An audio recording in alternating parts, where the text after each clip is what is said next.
दोस्तों near future में government pension के हवाले से कुछ रिफॉर्म्स करने जा रही है, जिनसे एक तरफ गवर्नमेंट एम्प्लॉइज नाखुश हैं और एहतजाज भी कर रहे हैं, तो दूसरी तरफ वो गवर्नमेंट एम्प्लॉइज जिनके हाथों पे शादी की लकीरें न थी, लेकिन गवर्नमेंट जॉब होने की वजह से उनकी शादियां होने ही वाली थी कि इन रिफॉर्म्स की वजह से उनकी शादियों का प्रोग्राम तबाह हो चुका है। तो गवर्नमेंट ऐसा कर क्यों रही है? क्या गवर्नमेंट सर्वेंट का इतना हक भी नहीं बनता कि वो अपनी जिंदगी के 30 से 35 साल गवर्नमेंट को दे और रिटायरमेंट पर उसे पेंशन के नाम पे कुछ भी ना मिले? तो दोस्तों आज की इस वीडियो में हम गवर्नमेंट के पेंशन रिफॉर्म्स को समझने की कोशिश करेंगे। ये रिफॉर्म्स क्यों ज़रूरी हैं, अगर ये रिफॉर्म्स किए गए तो गवर्नमेंट सर्वेंट को कितना नुकसान होगा, और अगर ये रिफॉर्म्स न किए जाएं तो गवर्नमेंट पर क्या असरात पड़ेंगे।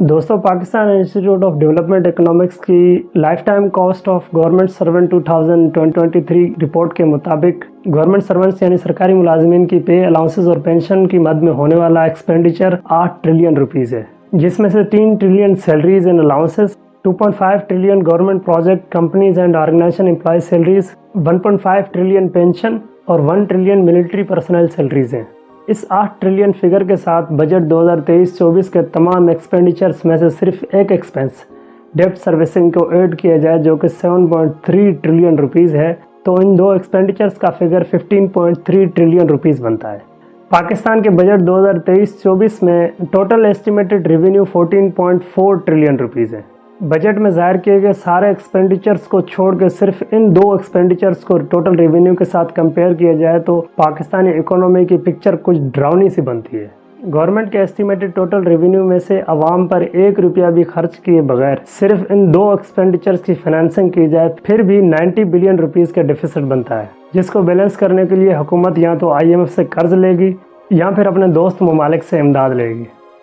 पाकिस्तान का existing pension payment mechanism defined benefit pension system पे बेस करता है, जिसमें गवर्नमेंट पेंशनर्स को डायरेक्ट रेवेन्यू अकाउंट से पेमेंट करती है। इस मैकेनिज्म के बरक्स दुनिया के काफ़ी सारे मुल्कों में डिफाइंड कंट्रीब्यूशन पेंशन सिस्टम है, जिसमें गवर्नमेंट के साथ साथ गवर्नमेंट सर्वेंट्स भी अपनी सैलरी में से कुछ रकम गवर्नमेंट के हवाले करते हैं, जिस रकम को गवर्नमेंट सेविंग स्कीम्स में इन्वेस्ट करती है और उसके प्रॉफिट से पेंशनर्स की पेमेंट की जाती है। पाकिस्तान में डिफाइंड कंट्रीब्यूशन पेंशन सिस्टम जैसा मैकेनिज्म न होने की वजह से पेंशन बिल हर साल बड़ी तेजी से बढ़ रहा है, जो कि मुल्क की इकोनॉमिक स्टेबिलिटी के लिए भी खतरा बनता जा रहा है। पाकिस्तान का पेंशन बिल पिछले 12 सालों में यानी 2012 से लेकर 2023 तक 500% बढ़ा है, और इस बजट में भी गवर्नमेंट ने 761 बिलियन रुपीस पेंशन बिल के लिए एस्टिमेट किए हैं, जो पिछले साल के मुकाबले में 25% इंक्रीज है। अगर पेंशन बिल इसी तरह पाइलअप होता रहा तो आने वाले चंद सालों में पेंशन बिल का भूत बोतल से बाहर निकल आएगा और पाकिस्तान की पूरी इकोनॉमी को ले डूबेगा। पिछले चंद सालों में गवर्नमेंट हो या अपोजिशन पेंशन रिफॉर्म्स पे डिस्कस करते हुए नजर आई है।